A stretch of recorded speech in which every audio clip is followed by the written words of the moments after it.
walang banggitin ang pangalan ni Romualdez at saka si Saldico. Pero isang Gen Z na congressman, si Kiko Gonzaga, wala siyang takot, wala siyang dalawang isip. Ano sinabi niya? I will fight Romualdez. I am not afraid. Ano sabi niya? I know the consequences of my actions to myself and to my family. At ang sinabi pa niya, if you are a soldier, if you go to war, you are not sure that you can come back alive.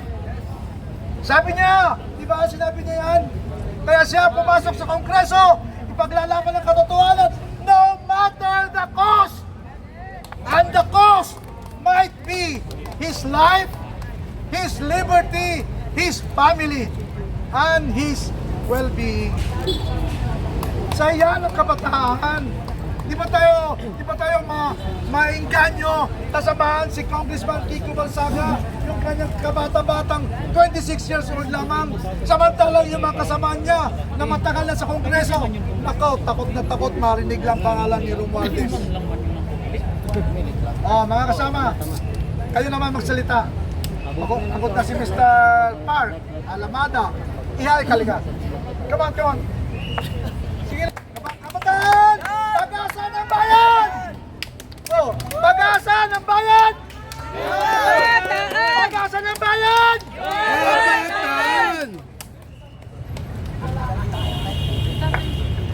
Good afternoon po sa ating lahat. Good afternoon! Sa totoo lang po, dito lang din po ako bilang individual po na magra-rally po, sasama po sa rally dahil gusto ko rin po lumaban against po sa corrupt officials po natin. Kasi nga po yung dapat na naglilingkod sa tao, sila pa po yung hindi natin mapagkatiwalaan. Sabi ng pinabahay po nating buwis. Kaya sana po, sa haba-haba ng Senate hearing na to, wag po tayo magpalito. Kung alam po natin, sa sarili natin, kung mali naman po yung ginagawa ng mga officials na nalalagay po sa hot seats, na naka-hot seat po, dahil sa mga pinagagawa po nila, wag po tayo magpalito.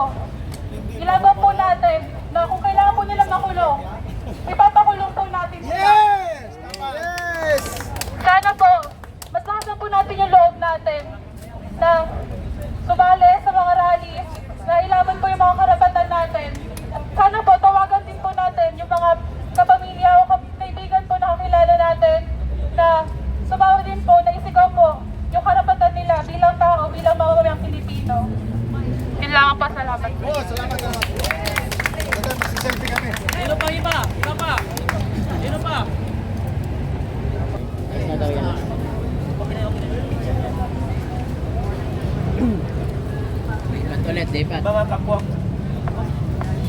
Mga kapwa ko Pilipino, huwag tayong patinag sa gobyernong ito. Huwag tayong matakot sapagkat ang ating right ay nasa Constitution, nasa Bill of Rights. Yan ang pag-asa natin. So kapag matitinag tayo, wala tayong magagawa. Magkaisa tayo. Walang magagawa si Pangat. Walang magagawa si Abante. Atras yan. Kaya panawagan ko lang, Pilipinong mahal, magkaisa tayo, labanan natin ang korupsyon. Labanan natin si Satanas, labanan natin si Diablo. Sinong putang inang Satanas? Nandun, nakaupo. Nandun. Sino si Diablo? Nandun din sa Malacanang. Walang hiya kayo, putang ina nyo. Maraming salamat. Okay, lipot! Utang ina mo, Satanas! Utang ina mo! Utang ina mo, Congressman Abante! Tayo na! Umura na tayo doon sa kabila! At Magbibisa. Respetuhin naman natin si Brother Tomaso. Paano ko sabi dito? Pagkatapos niyang nagbisa, pwede nang balik? Wala, walking na tayo dyan. Dito tayo sa dulo, bakit? Nandun na yung mga boss. Sabi ko sa inyo eh, harapan nila yan. Nakakabay karapatan niyo yan. Kayo ang pag-asa ng bayan. Kailan pa tayo kikilos?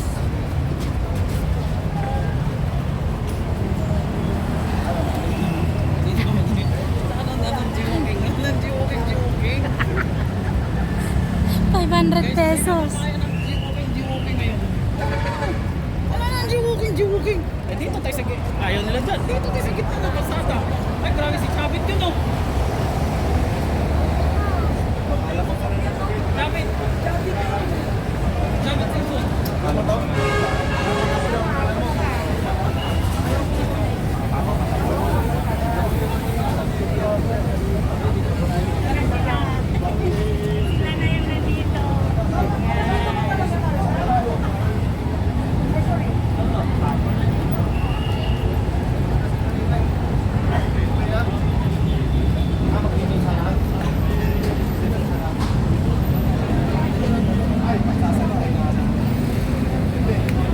Siguro na magsasalita sa gitna, oh.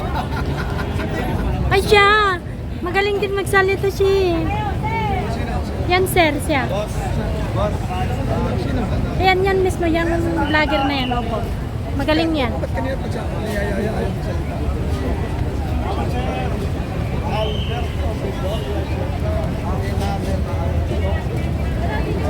Hello po,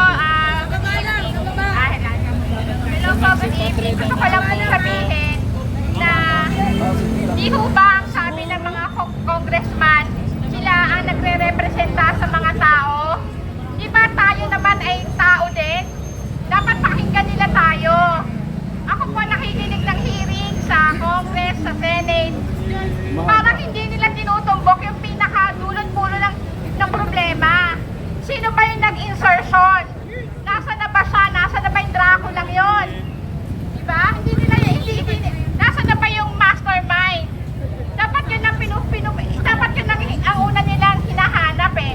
Si Diskaya, contractor lang siya. Diba? Ang dapat ang tinutukoy agad nila, tama yung sinasabi ni Tommy Chango eh. Doon tayo sa yung punot dulo ng problema. Diba? Bakit ang Congress ayaw na nang ipatawag si Magalong? Bakit ayaw na nang ilabas yung USB ni Tommy Chango? Diba? Ano, may tinatago ba sila? Wag ho nating, tignan ho natin yung hearing. Wag ho tayong pumayag na hindi nila ilabas si Saldico at saka si Romualdez. Kasi sila ang makakasagot kung nasaan napunta yung insertion nung po nagmula yung problema. Kaya ho nagkaroon ng mga korupsyon dahil sa mga ini-insert nilang mga hindi naman dapat. So, ang inaano ko lang, wag ho tayong maging masanay na lang na palagi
politiko. Eh bakit tinawag lang nila yung hindi natin? House of Representatives, kaya lang ba ang kaya niyong ipatawag? House of Representatives, kaya lang ba ang kaya niyong imbestigahan? Takot ba kayo na imbestigahan si Martin Romualdez at si Zalico dahil takot kayong hindi kayo makakuha ng pera? Dapat litisin si Zalico at si Martin Romualdez at iba pang mga politikong kumakain at sangkot sa nagawan sa gobyerno. Ang dapat mag-imbestiga kay Martin Romualdez at si Zalico at sa iba pang mga politikong magnanakaw ay ang ombudsman. Bakit ombudsman ang dapat na mag-imbestiga sa kanila? Dahil ang ombudsman ay independent, walang kinakampihan, hindi gaya ng House of Representatives na sila mismo nag-iimbestigahan na puro mga buhaya. Puro mga sinungaling. Puro sinungaling, puro kurap, puro duwag. Puro sila magnanakaw. Kaya dapat litisin ang mga politikong magnanakaw at imbestigahan sa ombudsman. Sila dapat litisin. Dahil ang ombudsman ay independent, hindi kagaya ng House of Representatives na bias.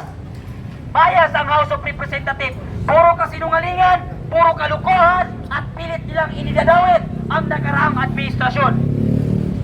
House of Representatives, para sa kaalaman ninyo, ang hinahanap ng taong bayan ay yung kinain ninyong budget sana para sa flood control ngayong 2025. Ang budget po ng 2025, mga kapatid, para sa flood control project ay 6.320 trillion. At yan po, Mr. President, ang hinahanap ng mamamayang Pilipino kung saan napunta. Bakit mga kongresista lamang at mga kontraktor at anak ng mga politikong kurakot ang nakinabang sa 6.320 trillion? Hindi nyo ba nakikita ang mga taong nasa taas ng bundok na namamatay na lamang at hinihintay na mamatay dahil hindi sila pwede hospital dahil walang pera? Nasubukan nyo po ba na ang mga Pilipinong ito ay nagugutom?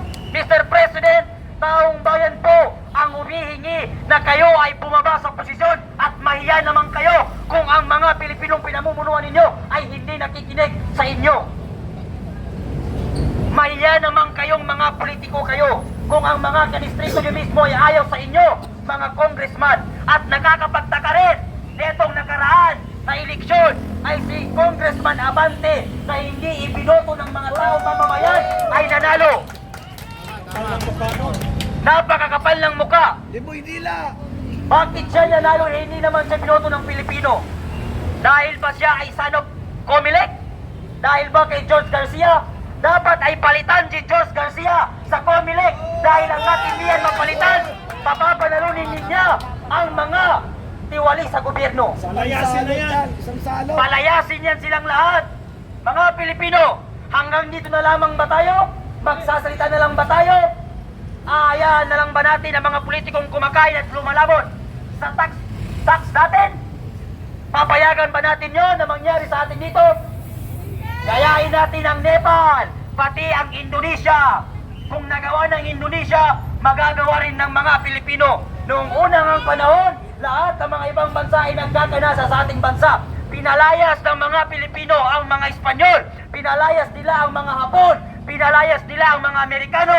Tayo ngayon nasa henerasyon nito, palayasin natin ang mga politikong nagpapahirap sa ating bansa. Mga kabataan, lumabas na kayo. Tinatawagan namin ang lahat ng youth sector at iba pa mga organisasyon sa Pilipinas na kayo ay malumabas at huwag magbulag-bulagan at magbingi-bingihan sa nangyayaring korupsyon sa ating bansa. Kahit saan ka mang lugar, lumabas ka at magsalita ka. Lumabas na kayo dyan sa screen ng cellphone kung pwede ang sayo. No? Huwag kayong maging matapang sa comment section. Huwag kayong maging matapang sa mga video. Dapat ay ipakita ninyo ang katapangan ninyo sa personal at hindi tayo dapat matakot sa mga politiko. Bakit? Tayo ang nagpaupo sa kanila sa mga posisyon nila. Tayo rin ang magpapababa sa kanila sa mga posisyon nila. Sino pa ba ang gustong magsalita? Pinapawisan na ako. Please naman. Lapitan mo. Sino? Okay, mga kababayan, narinig natin ang boses ng kabataan, narinig natin ang boses ng kababaihan. Kaya naman, pakinggan natin ang boses ng isang senior citizen na nanggaling pa sa Pangasinan upang tumalo sa daling ito. Kilala ko to, kaibigan to, taga Dagupan City, si Mr. Robert Mimban.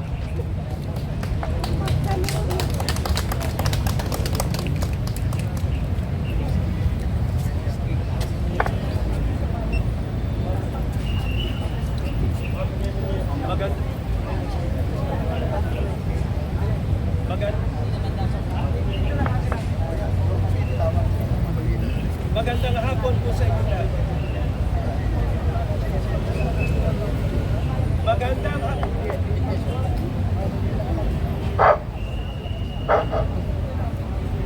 Magandang hapon po sa inyo lahat. Nagpapasalamat ako sa inyo sapagkat pumunta kayo dito. Ang mga kaisipan ninyo ay independent. Yung sinabi nga ng ating kapatid na wala tayong dapat kulay. At nagpapasalamat din po ako sa mga kapulisan. Huwag natin sasaktan ng pulis. Siya ang protektor natin. Ang mga pulis, nakakaunawa sila. Ang mga pulis ay sa atin mga yan.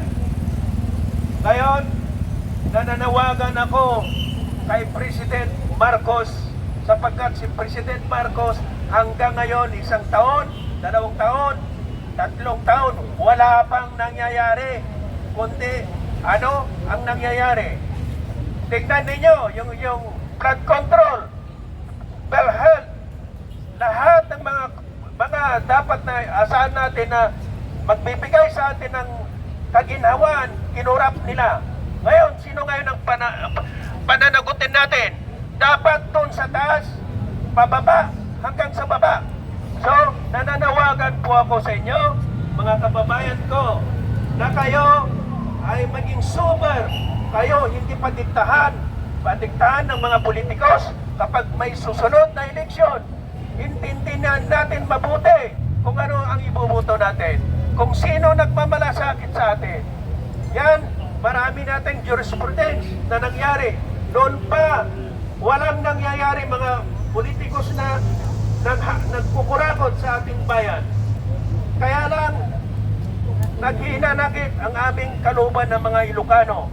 Sapagkat dapat ang Ilocano, si Marcos na Ilocano, wala din bangag din. O kinam apo, awan tinagam mo. Iso nga, pagpangasiyo, ang tutumpuyog tayo amin. Bababahin tayo, apo, si Apo Marcos. Naibag naman tayo amin. Salamat, apo. Okay, so up to Kaya ako na pumunta dito ay yung katotohanan lang, yung pagnanako ng mga pag-official, yung pagpunsit ni Bangag, ni Marcos Jr. sa mga congressman. Ginagagamit lang ang DPWH. Why DPWH? Kasi siya ang sangkalan. Pero ang mastermind dito si Bangag Marcos. At ang mga congressman, ngayon, nag-twist na naman, si Vizcaya na naman ang pinipressure nila. Ngayon, mayroon na naman moves nila. Ano yung mga moves nila? Pinunta nila sa Senado si Pico Soto. Alam natin yung mga moves nila, mga karakas ang pananalita nila, mga moves nila. Ngayon, si Pico Soto, binabanatan na yung mga Vizcaya. Dapat, ang banatan natin, from the top at saka sa baba. Si Bangag muna ang banatan. Paimpit sana si Bangag na magnanakaw yan tulisan. Yan lang po. Maraming salamat. Sana may bigyan nyo ako ng pagkakataon para magsalita mamaya. Thank you so much. Salamat din po. sunod naman po ay galing naman po sa sangkay ng isang kabataan na nais niyang ipahiwatig sa buong Pilipino ang kanyang hinanakit sa gobyernong itong walang malasakit sa Pilipino. Okay lang. Brothers and sisters, listen to me. I have a message, one that the world deserves to hear. I am Emmanuel Estravera, and I will make sure everyone remembers my name. I was born poor, raised on scraps by parents who nearly worked themselves to death just to keep me alive. As I stand upon the stage, I stand here as a common man as one of you. I am no fortunate son, nor a political expert, but I do know one thing. The time for peace and submission is over. Look around you. Do you not see the corruption of the government? Their greed. Open your eyes. These crocodiles feast in their mansions, fattening their bellies, and building their empires using taxpayer money. These insolent fools plundered billions from the national treasury just for them to spend it all on expensive cars and luxury bags, while our countrymen drown in the floods that their irresponsibility had brought upon us. They know who they are, but do we?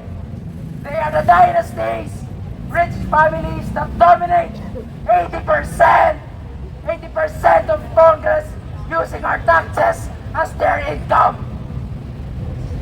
These avaricious pigs come crawling back every time we overthrow one of them, just in a different path.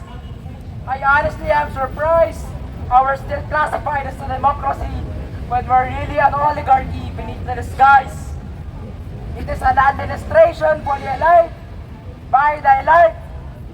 And if you wonder why, it's because we keep letting them back in. Though here's the naked truth, it's not just them. As much as it saddens me to admit, we have our fault in it too. A little dance on TV, a sad backstory, a little vote buying, and we fall for it. We clap, we cheer, we believe. We fall for their lies. We pray for change, but every time we get more of the same empty promises. And what do? We call out corruption, sure. We make edits on TikTok, shame them on Facebook, as if they listen.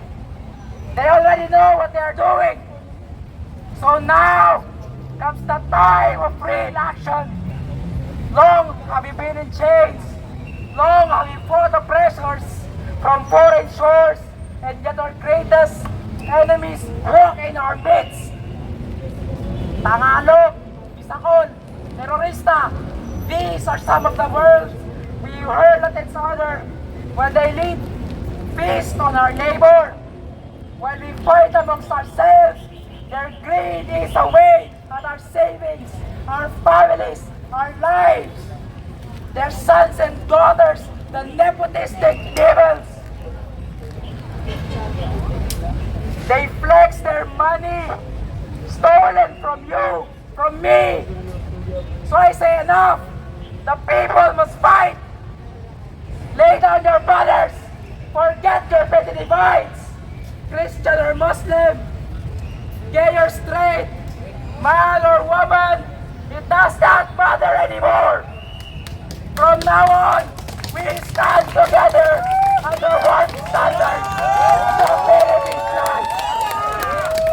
We are those three colors, those three stars protecting our sun from the darkness that dares to eat it whole. And from this moment on, we face a common enemy. It is corruption. It plagues our government as it destroys the lives of our people. We've seen it all over both the local news and all over social media. Ghost projects, graft, flood control, corruption, tax evasion, poverty.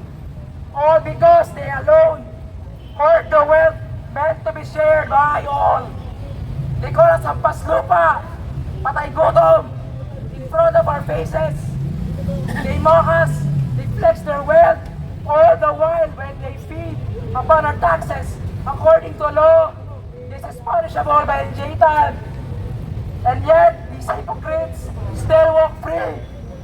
So one may ask why or how? What is the shield that keeps these leeches sucking our nation's coffers dry? Well, everyone, the answer is simple. It is the system. These laws are written by the same bastards to save their own skin. We already had laws such as Artikulo 2, Section 26, about political dynasties, and yet they fester in Congress. Well, the current administration is ruled by one right now. RA 3019, anti-graft law, a law forbidding spending public money for personal and familiar needs, and yet they're getting sodas while letting the impoverished rot in hunger. Their decadence is clearly violating this specific part of the law, and yet, when a man steals bread, he is jailed. Meanwhile, when a senator steals millions, he walks away unscathed, and the next day, you'll catch him doing a TV show. Is that what they call justice? Articulo 11, public office is a public trust, emphasizing politicians to live a simple life in service of the community.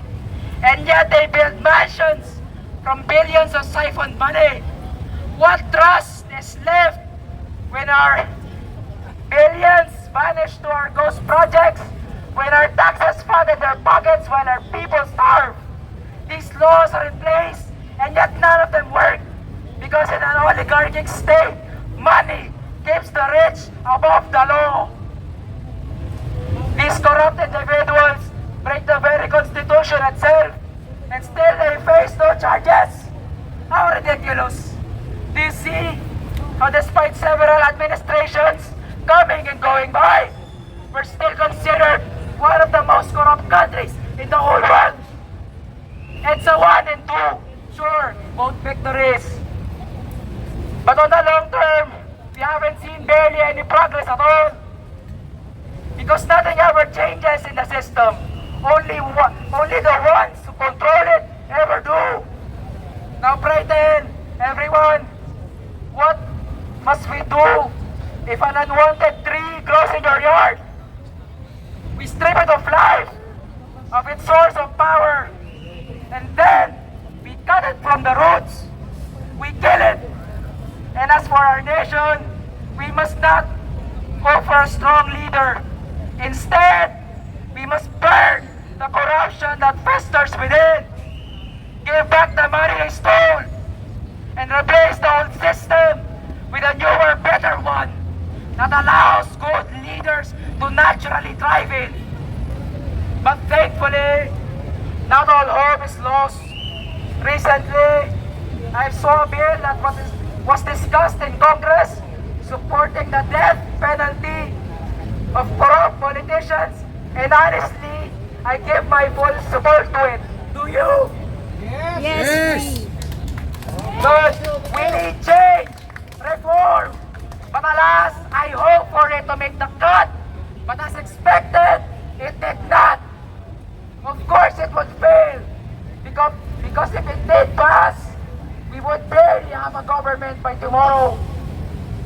Now guess why it failed? A violation of human rights, they say. Human rights? Bullshit! Do not talk to me about human rights when you are ignoring the human rights of our impoverished brethren while your asses fatten up atop the money you bled dry from the country's wallet, and they don't even try to hide it. Their sons and daughters, the nepotistic scum of the earth, berate us to our face. Especially you, Claudine Co. Dami Cruz, buti ka pa, may nagagawa ka eh. Sobrang taba mo, ikaw na ipangaharap namin sa flood control. Now any one of them could help our people out. Any one of them could have said no.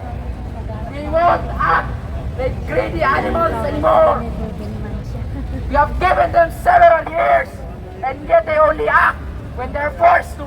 Especially you, Marcos, from Waldes, every one of you in Congress. Over and over again, our people have succumbed, being used as fuel to feed the fire, kept blind and hungry by empty promises. Their lawyers say they're traumatized. Iskaya, I'm looking at you. Good. Let them fear the people that they dare spit upon. We have wept for this country several times, But if we stand together against this devilish bond, none of us would have to weep no longer. So I say this, there are no innocents among any of you, not anymore. Was this nation not born of democracy? Was it not meant to be free and prosperous? It could have been, if not for the headsman in office. So let us take back what is ours and teach every politician what it truly means to be a public servant. Their position exists to serve the people, not the other way around. Greed has poisoned men's souls, and only if we march as one can we find the cure.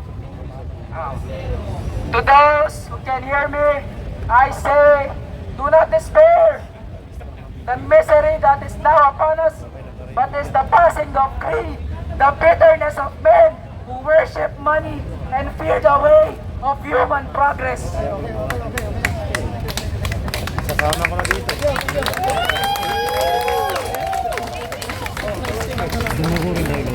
Next, ano yun? Lapit na dito. Ang ganda ng mensahe. Sana Tagalog. Pero naman ng konti.